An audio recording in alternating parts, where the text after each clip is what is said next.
Right, folks, how's things? We're back here again this week, previewing the round 3 of the Sam Maguire and going through the Tailteann Cup as well. So it'll be round 3 now, Steve. It'll be it's you can finally say it's heating up a small bit here. So it's an interesting weekend coming up, isn't it? How's things with you?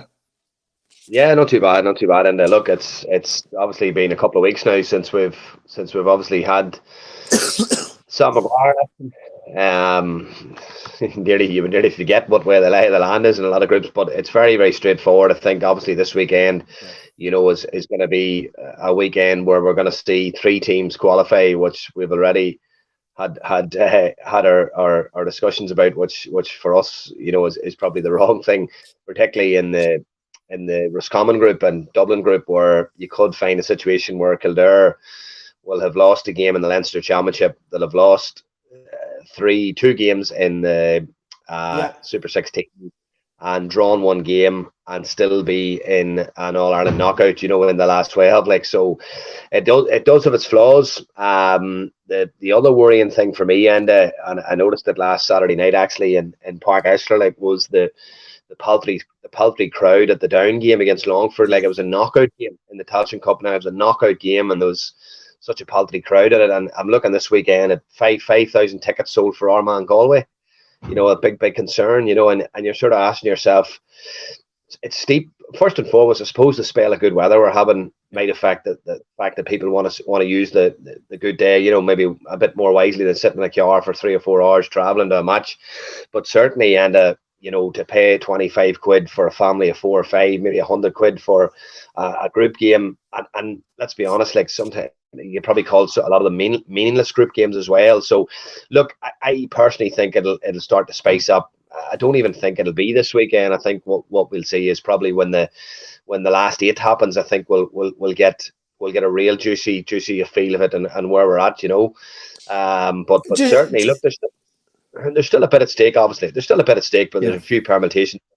The fact that Kerry could perceivably to be knocked out of the championship, albeit to a manic, run of results that has to take place. But the fact of the matter still remains that big teams could go, but it's very unlikely that we'll not see what we expect this weekend. That's the reality, Well, people it just touched on Galway and Armagh there. That's obviously last year's quarterfinal was an epic encounter. It was unbelievable. So I just, you're probably right there, Steve. I think people are probably waiting for the week after the week. So sorry, the preliminary quarterfinal. It's the week.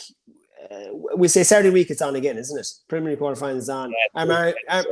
It's back to back. So the reward for the teams that finish this weekend is obviously a week off, and a week off to prepare for the final, which obviously is ideal, as from a playing perspective. Week on week games can take its toll. If you pick up a knock or a dead leg, it more or less rules you out, So the extra week's obviously going to give teams a bit more time to prepare. Obviously, from an analysis point of view, that first week after a match, you can focus on yourself, and then obviously get into the second week, who your opposition are, and you can focus on the opposition, and you can get a wee bit of work done from a video perspective too as well, and which helps, but that week on week thing is yourself, it's very, very intense. I know myself from coaching during the national league and stuff, it does take its toll, on a week to week basis. It's nice to have that 2 weeks, where you sort of have a week where you're just bringing the boys back down again and then lifting them up again, whereas a week on week is just hugely intense. But look, it's what the paying public want, though. I suppose the paying public, last weekend, to be honest with you, you sort of missed the football action a wee bit. Now, the 2 hurling games on Sunday were magnificent. The Leinster, the Munster final and the Leinster final were 2 phenomenal games of hurling. So,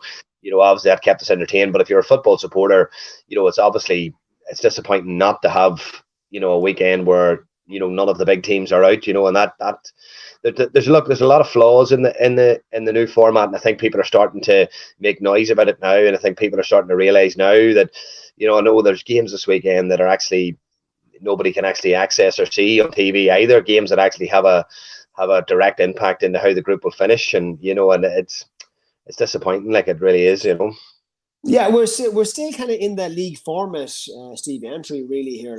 We've gone from the National League into this kind of league format. It's not really championship per se as of yet, because obviously 3 teams get out of the group of 4, which is unheard of. Yes, it obviously doesn't.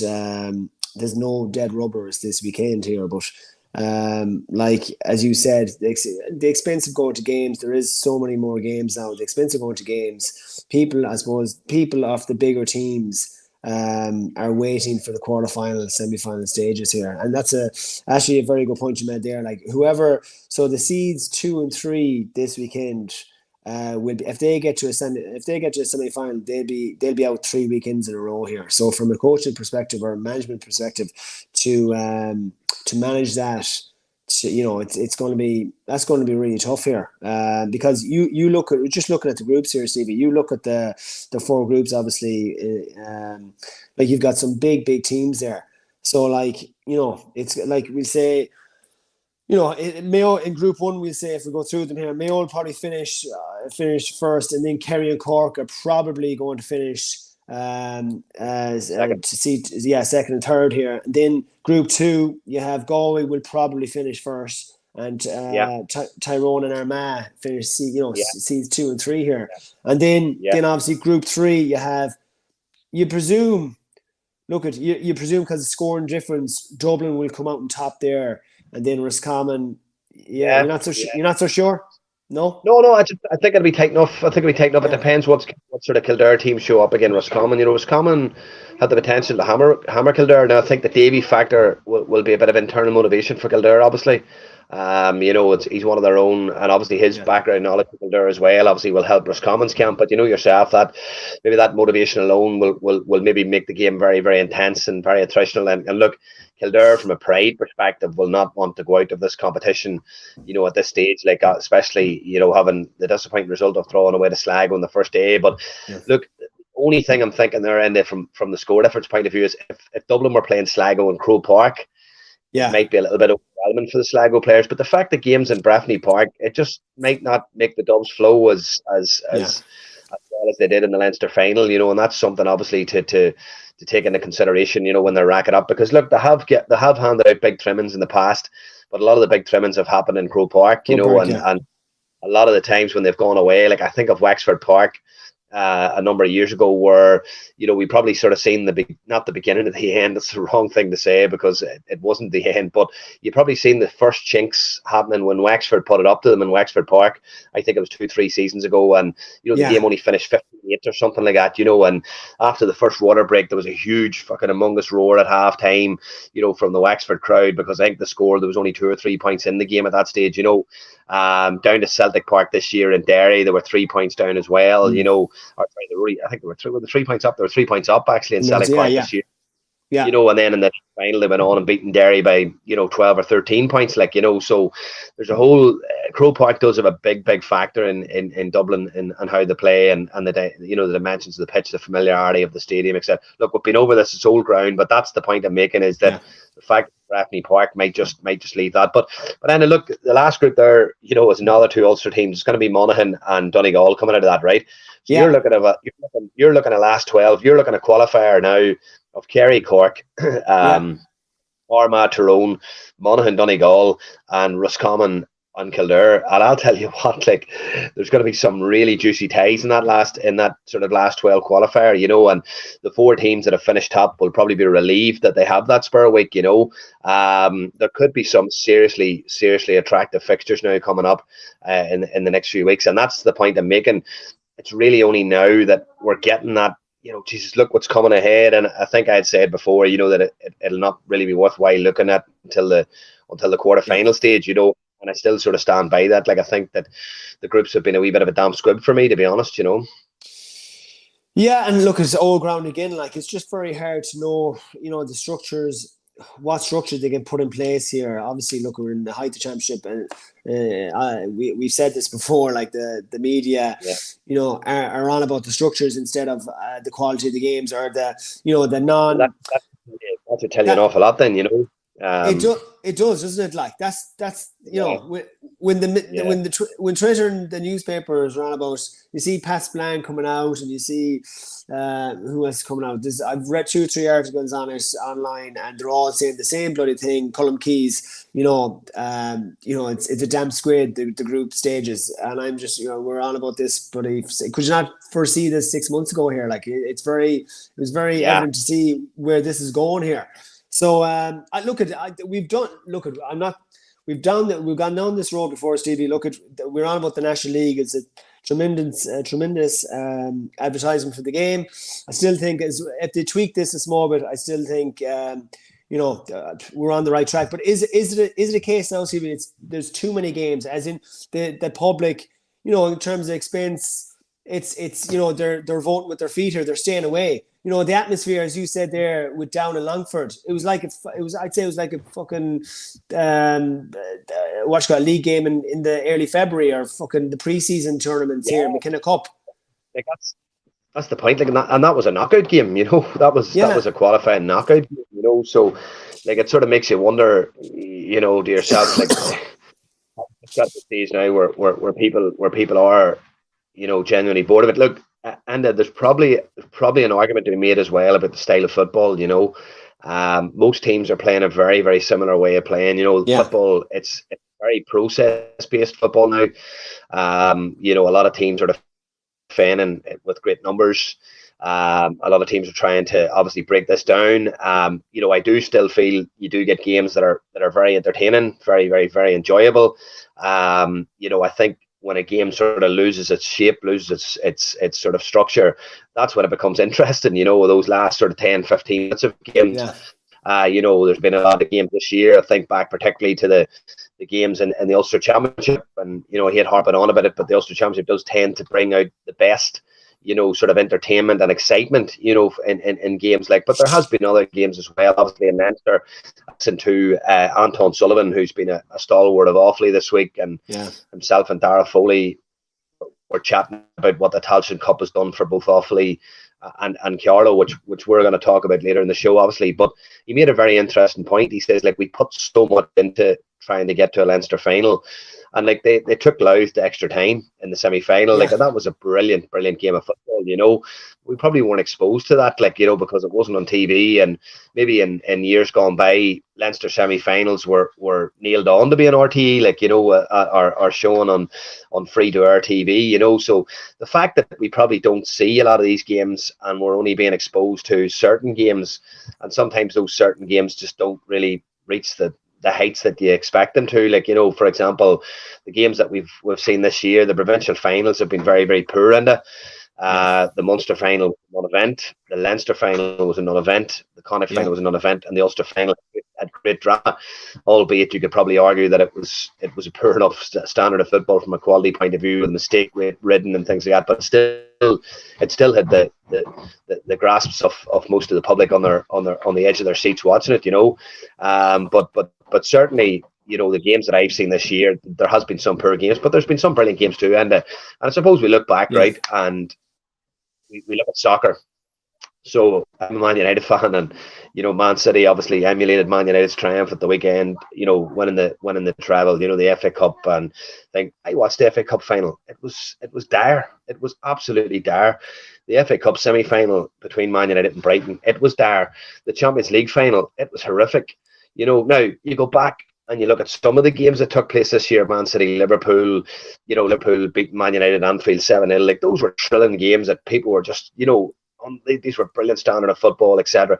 So you're going to get, the more games that you have, the more poor games you're going to have, at the end of the day. And that's the thing, you're not going to have brilliant games all the time, and that's something that people have got to remember as well. There's got to be an element of perspective when it comes to analysing our games. I think we're very, very hard at times as well when we're analysing it, and we're sort of looking at it and we're dissecting it with a fine-tooth comb, and we're saying, this is terrible, look at the way we're playing, it's defensive muck. But there's a wee bit more to it than that, and teams are trying to expand and open up. And look, I'm going to throw one thing out there, right? And I think it would just revolutionise the game, okay?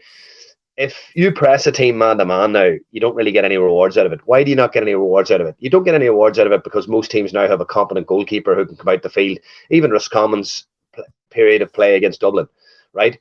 So the whole fact of Roscommon keeping the ball for 6.5 minutes, it's centred around Conor Carr. So the simple solution is, go back to 1990 when the World Cup was unwatchable. What did they do? Team went 1-0 up. They rolled it out to the fullback. He tapped it back to the goalkeeper. Rolled it out to centre half, back to the goalkeeper. The back pass rule was still allowed.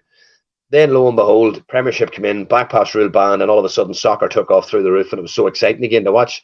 And that's the one thing we can do in Gaelic football. Forget about 3 men inside the 21, 6 men in here. Forget about kickouts. Back past the goalkeeper, banned. You cannot pass the ball back to the goalkeeper. And if you bring that rule in, one simple rule that's so easily policed, all of a sudden then if you press a team man to man, you'll get rewards. You will be rewarded for your ability to press a team effectively and turn them over because they don't have the outball back to the goalkeeper. I'm not saying the goalkeeper can't join in open play because they can in soccer, but you cannot play it back to the goalkeeper. The goalkeeper might be able to join in the play further on down the field, that's fine. But a back pass to the goalkeeper rules out those long bouts of possession, but it also rules out the opportunity for a team that if they're going man to man, they get punished because the outball is the goalkeeper. Do you know what I mean? So it's a simple rule. It's a simple rule. How would you enforce that, Stevie? How in terms of, I know from the kick out they're saying you obviously can't go back. If he kicks it out to the cornerback past the 21, obviously you can't go back with it. Well, so from the kick out that they've had that rule in, so why not just expand that rule and have that rule that when you're in your own half, you cannot play the ball back to your goalkeeper. That, like for example, if you go back to that period of play where Roscommon played Dublin, if that rule was enforced, Roscommon would have been blown up for a free straight away, and all of a sudden Dublin would have tapped that free over the bar, got a full court press on, and we're back to an open flowing game again. We're back to those sort of individual battles and those individual duels that people really, really admire. Obviously, it's one of the greatest, it's one of the greatest iconic sort of it's one of the greatest symbols of hurling is that individual battle, man-on-man combat. That's why people enjoy watching the hurling, because it still has that element of innocence about it, where the tactical nature hasn't taken over. Now, don't get me wrong, the likes of Limerick and stuff are still operating at a very, very high level, and there's sweepers and there's puck out strategies and there's playing through the lines and all this terminology. Of course, hurling has changed. Like, I'm not saying it hasn't, but there is still that real fucking one-to-one battle, and I just think if you bring that back, and the other thing, and I'm just going to be bluntly honest here as well, I think another aspect of Gaelic football that needs to change as well is the refereeing. And I'm not being critical of referees, but I think what a foul has to be changed. Like look at that Munster final on Sunday. Like, the intensity. Like, all right, the referee came out of it with a bit of criticism because he didn't give Clare the free at the end. But my God, you had to earn your free. Some of the referees in Gaelic football now, the definition of a tackle is just non-existent. You put, I'm not going to name them, but there's certain referees in Ireland, right, who are what I would call, and I used to just couldn't wait to see who was refereeing the game of the weekend, because it actually dictated how you actually delivered your coaching. So if I seen a certain referee, I would say, right, he's a technically based referee. He's going to blow every technical foul. So in training, if we're doing any tackling or we're doing any sort of condition work this week, it has to be blown. We'll have to be hard on players. And players will be frustrated. But you were trying to explain them, this is the way it's going to be. But if you got, I don't want to name certain referees, but if you got a certain referee who you were thinking, yeah, that's okay, you would let the game go a wee bit more because you knew you were going to get away with it, And like I think back, like, this is the thing, and like players want a game that flows, supporters want a game that flows, coaches and managers want a game that flows. Let the game flow more and stop blowing small little technical interference or the lightest of little jersey tugs or nonsense like that. Stop blowing that and let the game flow, and that will make Gaelic football a better spectacle. It's two simple things. Let the game flow and stop the back to the keeper. What do you make of we say pundits on about, we say having two forwards up at all stages inside their own 65 or something like that? How would you feel about that?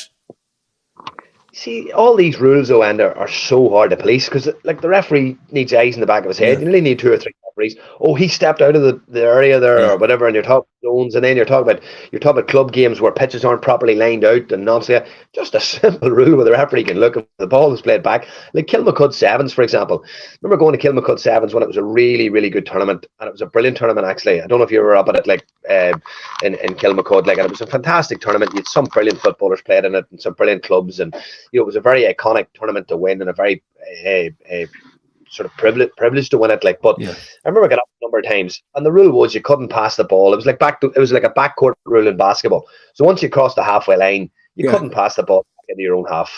That was a simple rule that was properly enforced. But it stopped those long, because in sevens football it would have absolutely killed you if you had a long bout of possession, because you just couldn't have chased it down because you were that goosed, But like, it's two simple rules, like two simple rules that could change. It could change Gaelic football for. Yeah. Do you think? Yeah. Are we near that though, Stevie? I think you're right in terms of a lot of people are kind of glass half empty when it comes to this, and we are very hard. As you said there's some awful fucking soccer games, and like doesn't seem to be too much media attention with it, as in like slagging it off. Like, but Christ, if there's a bad GA game here, it's slated. Like the papers are all about it. Look at you. I think there has been the majority of games have been decent this year. I think you're right in terms of the rules. Something like that, a backcourt rule in terms of you can't go if you're inside the half. You can't go back again or something like that just to make it more exciting. But then are you favouring the other team in terms of playing a defensive system? Then so that's kind of have to take that in mind. But they have to look. A couple of tweaks definitely should be a couple of tweaks. During the off season here, just to help things along, as you said, like the open football. That's what people want to see here, and the flow of football. And I couldn't agree more with you with the referees as well, to be quite honest with you. So, like, just we say looking through the games here, Steve, are you seeing any upsets here in terms of just on the we'll say obviously Dublin Sligo. You're talking that's in Breffni. What kind of score? I think that group's going to be straightforward. It'll just be interesting to see if Roscommon can keep the level of consistency. Then that has been, and Davy will know this. Davy will know this from having spoken to the senior players there and having looked at them historically. Roscommon's biggest letdown over the last 10 years has probably been their level of inconsistency, and that seems to have just a little bit. There seems to be a little bit more consistency about them. Now they weren't super impressive the last day out, but they did enough to beat Sligo. As you say, will that be enough to have topped the group? Probably not, from the point of view being that Dublin beat Kildare by 10 or 11 points, I think it was. Yeah. So I don't think Roscommon's going to beat Kildare by 10 or 11 points. No. Not at a neutral venue in Tullamore. Tullamore, although Kildare and how people bit of mental scourge from Tullamore. Like I know I get slagged for mentioning it all the time, like, but a wee bit of baggage from down in Tullamore. They've had a few bad days in Tullamore, Kildare, so they'll want to put those right as well at the weekend. Well, like I actually think, to be honest, like I think Dublin will probably beat Sligo by 10 points, 10 points or more. That's a fair enough assessment, I'd say, is it? It depends what Dublin teams show up. Like, they haven't been super impressive either, Enda. We sort of were expecting an awful lot more of them from the Leinster final, and then they sort of fell flat a little bit against Roscommon. But I think it's probably disrespectful to Roscommon too. I thought Roscommon did their homework that day. They were very, very good. They were very well organised.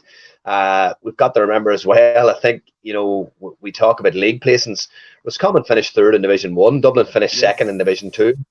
So that's something to remember. And I know Dublin did win Division 2, but they ultimately finished second, and so you're talking about a full gap of a division based on their league places. Like, so it probably shouldn't have been a surprise to everyone, and how close. And I think the Leinster final probably maybe lured people into a false sense of where Dublin are at, and I still will insist this. And look, they could go on and win the All Ireland, and I could be egging my face for this sort of comment, but I still don't know where Dublin are, and I still don't know if they're ready to win the All Ireland. Because I just don't know. They just don't seem to have the same fluidity and the same sort of systematic approach that they've had. In there seems to be a little bit of deviation in certain elements of their game where you're thinking, wow, them turnovers wouldn't have happened. Like, they'd more turnovers against Roscommon than they probably had in a bloody full season under Jim Gaffer. You know what I mean? There was some green shoots against Kildare though, Stevie, in terms of, do you think, like, in terms of the way they dismantled them? Upfront and honest, I didn't see the Kildare game, so I can't comment on it, but obviously the result would dictate that they're obviously a much improved performance against Kildare. Look, I still, 'cause we did the top 5 last week. I don't know, maybe this is just going off history in the last 10 years. They'll be there or thereabouts. They'll be there or thereabouts. Look, obviously this weekend, if they win this weekend, right, and they qualify as group winners, they've a quarter final in Croke Park. And they've a 2-week gap to do whatever they need to do and iron out any flaws that they have, and it's still Dublin, and you wouldn't rule them out. They probably will be in the last 4 based on it. But look, what could be tasty what could be tasty could be the possibilities of, you know, some clinker and quarter-final ties where maybe it's a Dublin Kerry or a Mayo Galway, and all of a sudden it may just open the door for. And I still say this, and I'm not having my Ulster hat on here, you know, my red hand hat, like, but the likes of a Tyrone or an Armagh, I just wouldn't rule them out just yet. I just wouldn't rule them out just yet, because momentum's a funny thing. You know, they've had a couple of weeks to lick their wounds. There'll be a circling of the wagon, certainly in Armagh. I think Tyrone possibly have a better chance, maybe possibly, of progressing. You know, particularly with obviously with the loss of Rian O'Neill, it's huge for Armagh. Like, but look, I still wouldn't rule out the likes of Armagh or Tyrone, or and you may laugh at it, but even a Monaghan, who on their day will give any team and will fear no team. You know, and it'll be very, very interesting to see how the Ulster teams progress, because no one will want to play them, Enda. No one will want to play them, you know. No, but look, absolutely not. It depends on you know, as we said, the preliminary quarterfinals. The C2, is it a neutral venue, or is the C2 get a home venue? If C2 get a home venue, home venue, yeah, it's that's the same. huge. It's the same format. It's the same format as the Tailteann Cup. Yeah. That's GCV. That's absolutely huge here. Like, so, like, you'd imagine even like you're on about Armagh and Tyrone there. Like, well, they're in the same group, so obviously they're not going to draw each other in the preliminary quarterfinal here. So they'll, you know, but fucking yeah, Monaghan, Donegal, Roscommon, Kildare, Kerry, Cork. Like, Jesus, there's going to be a few tasty ties there. Like, so it's going to be, as you said there, like, you know, like, for instance, a Kerry C2 could play an Armagh C3 in a preliminary quarterfinal. That's, do you know what I mean? Like, they could. That's going to be, you know, it's going to be very, very interesting here. Like, huge. And look, like the same thing happened at the weekend with the open draw and the Tailteann Cup. Like, obviously, you know, from our own perspective, like, you know, Down got the hardest draw they could have got, like, away to Cavan. Like, you know, I still wouldn't rule Down out of winning that game, but the open draw makes it. I think the open draw gives the All Ireland, then it makes it interesting. And I don't want to harp on about this, like, but if we just had, you know, an open draw from the start, I just think for 1 year, try it, and I think people would just be so refreshed with some of the ties that you would be exposed to, you know. And like there, I would say when that draw was made, like when Cavan drew Down at the weekend, for example, in the Tailteann, this is the point I'm going to come to. I would say it give the likes of Limerick, you know, Wexford, Antrim, Charlow, all of a sudden this renewed optimism. Jesus, you know, we could squeeze through to a final here. You know what I mean? And that's the reality. Like, what happens if, you know, if Down beat Cavan at the weekend and then Meath draw Down in the semi-final, and somebody from the other side of the draw, like an Antrim, a Carlow, a Limerick, or even a Laois, for example, you know, slip through to a Tailteann Cup final, you know, it's perceivably possible, and that could happen in the Sam Maguire as well. Dublin could draw Kerry. The winners of that game could draw Mayo in the semi-final, and all of a sudden the other side of the draw could be open for a Monaghan to slip through to an All-Ireland final. Yeah. A bit like last year, Stevie, with Armagh, Galway, as in that side of all the big teams. Huh? No, and if they're there, they deserve to be there. You know, if they're there, they deserve to be there. You know, they've gone through the correct route and they've won the correct amount of matches, etc. So, you know, they've played to the format, and go on. Sorry. No, we can only, as I say, we can't sort of talk about that until we see how the draw pans out. Like, but it definitely makes for, it'll definitely make for an interesting few weeks ahead. You know. So are you saying we say Group 1, just fixtures again? Like, go back to the fixtures. Kerry, Louth, Cork, Mayo. Can you foresee any upsets there? Anything at all? I think the first game in that group was absolutely pivotal for Louth. You sort of had a fair idea that the winner of that game would take third place, and the fact that Cork edged that game, I think, would have been a big disappointment for Louth. Look, Louth will go down and they'll do what they've done against Mayo. You know, they'll drop off every kick out. They'll play 15 men inside their own 45. They'll look to frustrate Kerry, but I just think Kerry will know exactly what's coming, and I would say for 2 weeks they've been working on that. And if Kerry want to win the All-Ireland, again, Kerry and Mayo both need to become more accustomed to breaking down these blanket defences and better at it as well. Because going back to the National League, there were certain times when Kerry struggled to break Mayo down. They struggled to break Roscommon down for long periods in Kerry. and that's something they struggled badly to break Armagh down, and Armagh probably should have got something out of that game. So Kerry will obviously have a lot of work to do on sort of breaking down that deep line defensive block, and if they can manage that at the weekend, it'll give them a degree of confidence going into the quarterfinal. So yeah, I'd be interested from a Mayo perspective. Cork are going to do the exact same here, Stevie. And now it's in the Gaelic ground, so it's a big pitch here. So if this is in Castlegar, to be honest with you, I'd be more wary of that game. To be honest, like Cork obviously had a really good result against Louth the first day. It was very tight against Kerry. Like Cork, they have athletes around the middle third that can really, really run. And they could cause Mayo a few problems here. I still think, look, I'll be interested to see, as you said there, the blanket fence, Louth and Cork will bring that. Be interested to see have Kerry and Mayo learned the last couple of weeks, especially Mayo. I know. Go on, sorry. Kevin.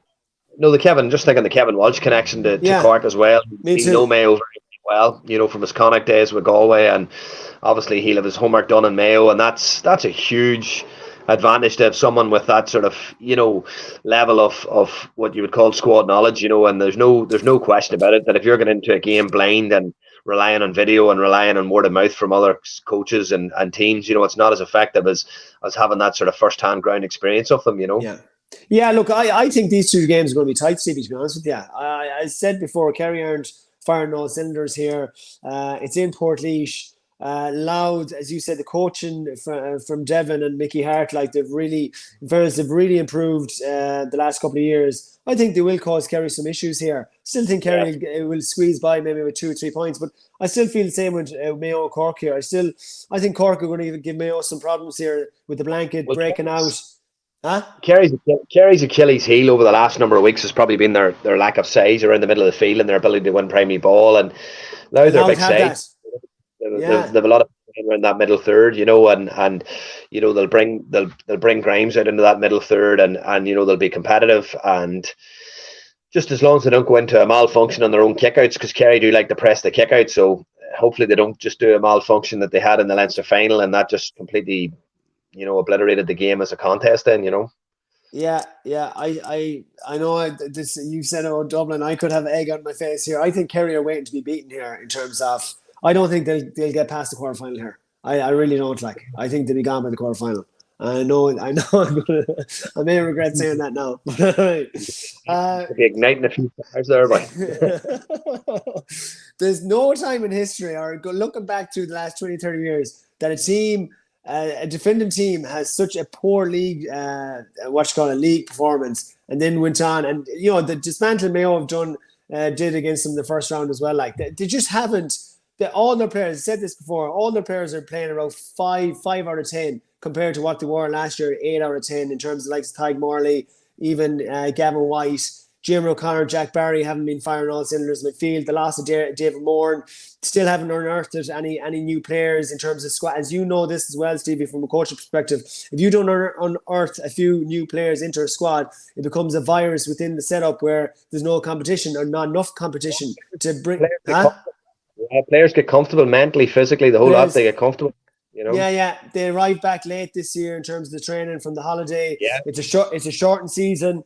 Look at Jacko came in the first year, did his stuff, got a reaction out of the players, but second year syndrome here. I just can't see it. I really can't. But anyway, I could have egged my face here, but we'll see. We shall see. The last group then we'll say the other group 4, Monaghan, Derry, Donegal, Clare. I'm presuming you're thinking the same as me in terms of what's going to go in terms of the results here. I think it's a similar group to the Kerry group from a format point of view, that the first game in anything was winner takes all for third place. I think we had a fair idea that's going to happen. Donegal, to be fair, showed a fair degree of character. Now, I'll be honest with you, Donegal weren't a million miles away in that last game against Derry. Now, I know the scoreline, Derry looked as if they were comfortable winner. But I watched the game, and to be fair, Donegal probably had shown me little bits of sort of, what you would call probably small little sort of progressive moments, where you thought the old Donegal, green shoots. The Donegal of old was starting to show little elements now, nothing major. They play Monaghan obviously this weekend. I think Derry will take care of Clare quite comfortably. It's an opportunity, obviously, for Colin Collins to maybe look at next year and give a load of young lads a bit of game time, and maybe, you know, integrate some fresh faces into the Clare team. I'm not sure if Kieran Mina will do that with Derry. Derry operate off a very small panel. I think he will keep that consistency that they've had. You know, I've seen a couple of people mention that Derry probably weren't contenders based on the fact that, you know, they've only got Shane McGuigan up front. But Shane McGuigan, I don't really it doesn't really wash to me, because Derry collectively, as a collective whole, I think they're one of the most impressive, you know, collective attacking units in the country, you know, this year. I think their evolution over the last 2 seasons has been astonishing. To come from Division 4 just 5 years ago. I remember playing them in a challenge match in Mayo Bridge in 2018. December 2018, that's 5 years ago. I was with Carlo at the time, and we played them. It was one of the very first games of the new rules. Yeah. And Kieran Mina was a selector then, I think, and Damien McArlane was the manager. I think it was his last year as manager. And they were terrible. They were terrible. And those same players were still there, and you know, the Chrissy McKeggs of this world were still floating about, you know, and you're just sort of looking at them now, and the transformation in them has been astonishing. And that's come about on a number of things. It's come about from a high level, from a very, very high performance coaching environment. It's come about with a group of players who have decided to put their shoulder to the wheel and commit to the cause and dedicate themselves to a high level of training as well. And you know, and that's very, very evident. And then obviously as well, people on the outside probably don't give them enough credit for the work that's going on in their academies. You know, Derry have contested an enormous amount of Ulster minor finals over the last 10 years. I think it's maybe 8 or 9 in the last 11 years. And without being factually incorrect, I think it's something along those lines, maybe 9 in the last 11. They've had a huge amount of success there as well. That just brings you a conveyor belt every year of 3 or 4 lads coming through on a regular basis. And that's key, as you say, for any squad, you know. And obviously, even this year, I know it was probably the wrong thing. Me personally, I thought it was wrong that Lachlan Murray and Owen McAvoy missed out on an Ulster under-20 final. Yeah. But still, the matter is that they have 2 lads now in their panel, you know, that have come through that. And obviously, they're under-20 squad as well, or their minor squad this year as well, will step up to under-20, and some of their under-20s next year then will step up to senior football as well, maybe the likes of Young Downey and boys like that. So look, the school structure in Derry is very strong as well, and there's a whole lot more to Derry than just this last couple of years. You know, there's been an awful lot of work. Chris Collins, our games and development manager, gone back about 10 years now, you know, has put huge emphasis onto coaching and games development, and that's how you improve as a county. You can fire a wee quick fix job at something and you'll get a bounce, you know, and you'll see that with a lot of new management teams. There'll be a bounce for a year or two, but there's no sustainability in that. You know, for sustainability within it, you need to have a plan and a structure, you know, and that's the key thing. And it needs to be all the stakeholders, Enda, the clubs, the schools, the development squads, the whole lot.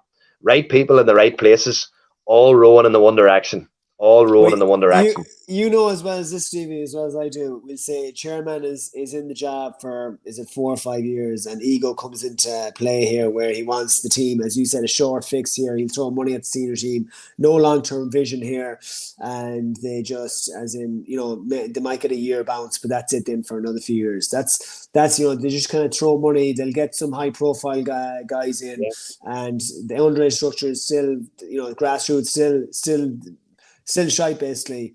And as you said there, they're the kind of issues. Like Derry, that's phenomenal in terms of the underage success they've had. It still needed Rory to come in and bring it all together in terms of from the top down, just to bring it all together. And, you know, as you said there, you know, 5 years ago, Division 4, you know, talk about a phenomenal job. And, you know, to go from that, Stevie, and to, you know, to kind of, they're in the top 4 here. They're in the top 4 or 5 conversation. 100%. John, 100%. So they are without doubt a challenger. And listen, they've topped the group, okay, so they can't be caught in the group. Realistically, they're not going to be caught. So you're probably looking at a home quarter final in Celtic Park. You know, Kerry will not want to travel up to Celtic Park. You know, that's huge. Armagh not want to go to Celtic Park. Tyrone will not want to go to Celtic Park. Dublin will not want to go to Celtic Park. Roscommon certainly won't want to go to Celtic Park. You know, no one will want to go there. No. You know, it's the quarterfinal. It's nearly the one that no one wants. You know, and that's the thing. You know, a home quarterfinal gives Derry a massive chance to be back in an All-Ireland semi-final. I know they got a bit of criticism last year, for the way the wheels came off against Galway. But I was at the game, and to be fair, I thought in the first half there was very, very little in the game. And there was a big moment before halftime where the Hawkeye got the score. I think it was Shane Walsh's 45, and there was a little bit of uncertainty after that, and there was a bit of distraction. And I felt people don't realise that had an impact on Derry. That had an impact on Derry because they weren't sure going in at halftime with a 4-2 up, with a 4-3 up, or whatever it was, or was it 4-all? They weren't sure, and then the score correction came through. But what Galway did was Galway went hunting the Derry kick out in the second half. They put 5 around the team. They knew that Oran Lynch favoured the little sort of dinked short kick out. But I just think Derry has evolved a little bit more from that this year. I think they've learned huge lessons from that last year. So it'll be very, very interesting to see now, where they end up this year. That was very unlike Galway at the time, Stevie, in terms of they do mix it up, you see them now this year, they hardly ever go after the kick out.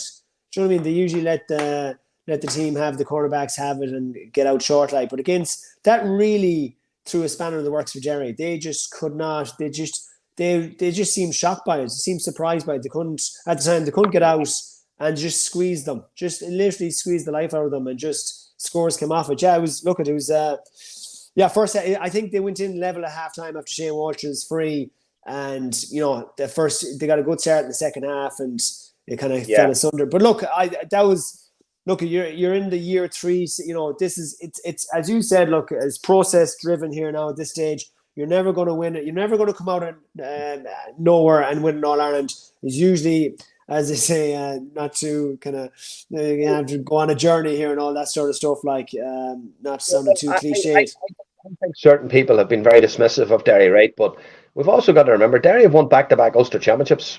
And I would like to throw Mayo into Ulster, Kerry into Ulster, and Dublin into Ulster, and just show them how difficult it is to win back-to-back Ulster championships.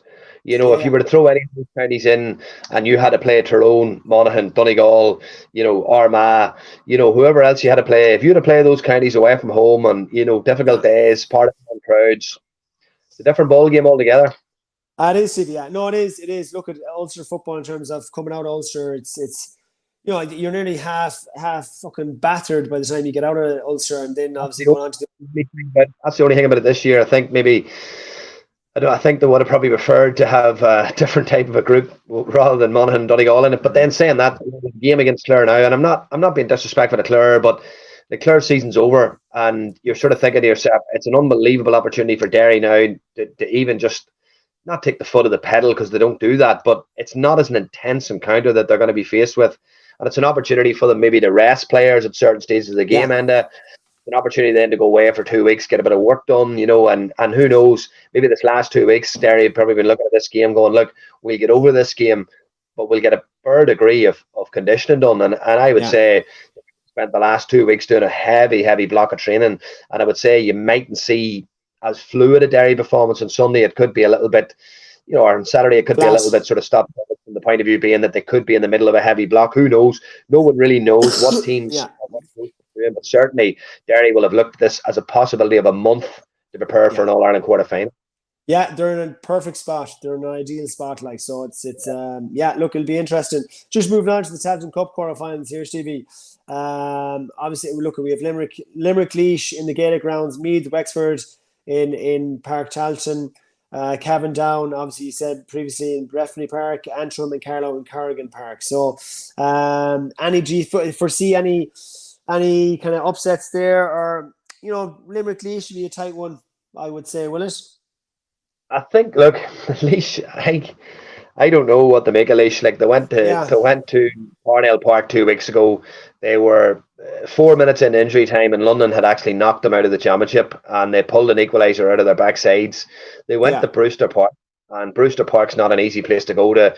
I know Fermanagh had Ryan Jones sent off in the stroke of half time. It was obviously a big turning point in the game, but they came out of Brewster Park with a huge win. That's a Fermanagh team that is in Division 2 next year, and a Laois team in Division 4, and struggled in 4. But for me, they're a wacky bunch, but they really are a wacky bunch, and it's hard to know what you're going to get out of them these days. 1 minute, they're producing, Yeah, I did ask a genuine question, and I wasn't being condescending or flippant about Laois. Like, I was just saying, what has happened Laois football, a couple of weeks ago, because I know that they're not that quality of footballer. I know that they've got a seriously high quality level of footballer. So when you see results like that against London, and you see no supporters in the stadium, and you're thinking to yourself, what's going on in Laois? Like, there has to be something going on looking in from the outside. And I suppose the point was made then, they have lost a lot of experience. The likes of Tony Kingston, the likes of Colin Begley, Stephen Aptride,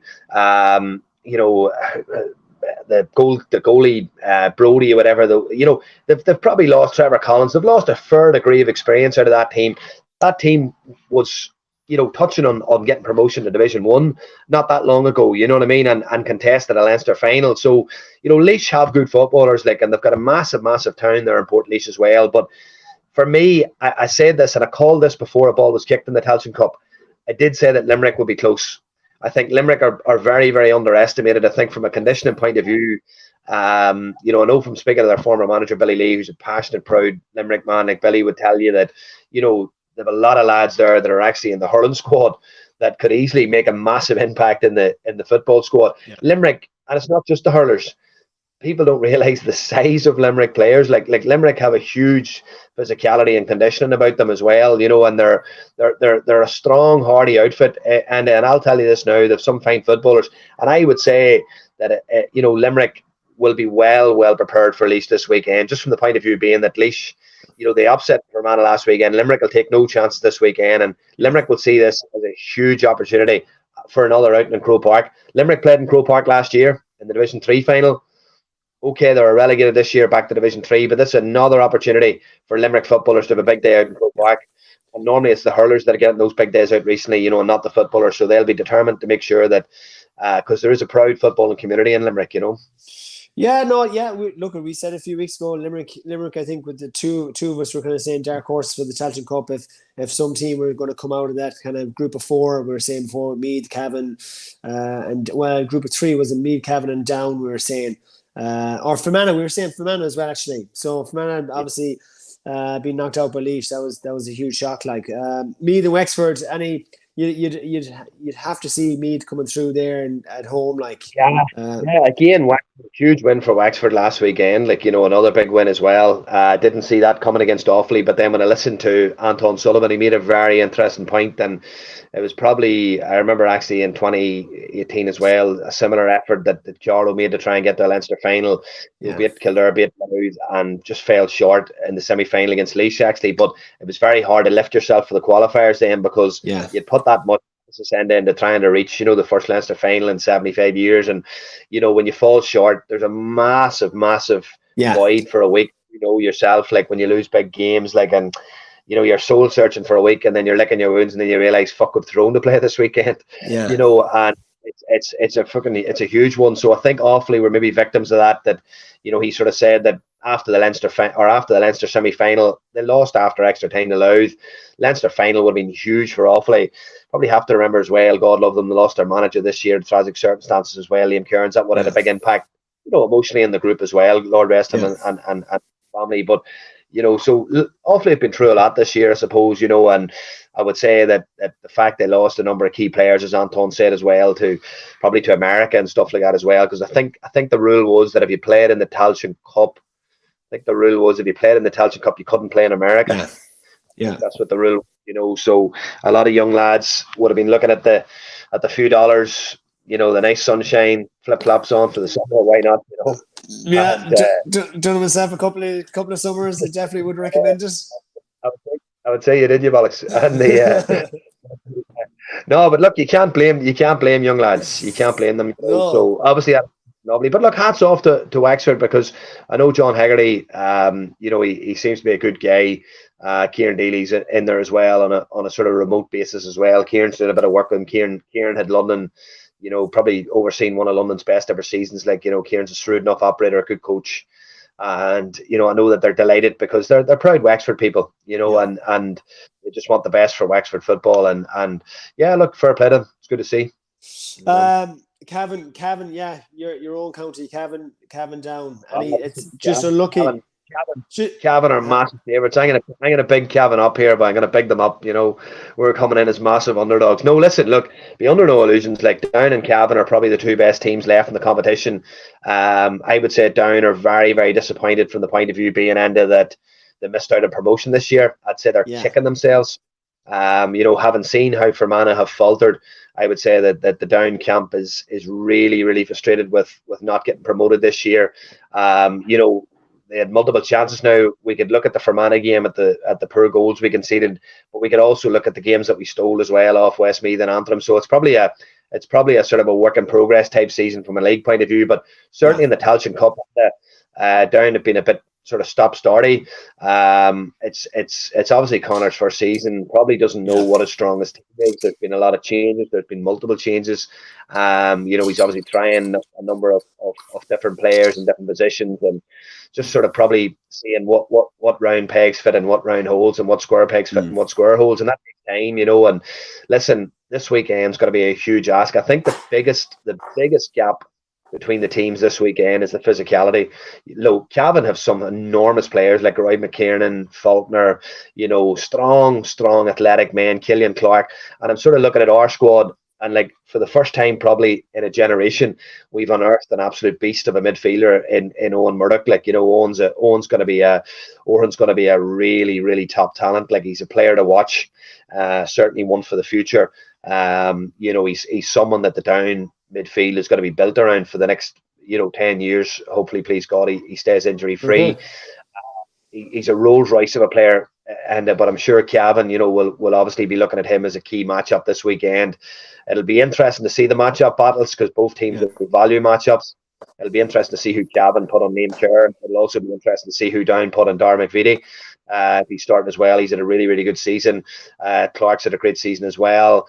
Look, listen, it's a difficult game, but I still think that there's a goal treading Down, and I think that Breffney's a big enough field, that will give Down opportunities. They had opportunities in the league and didn't take them.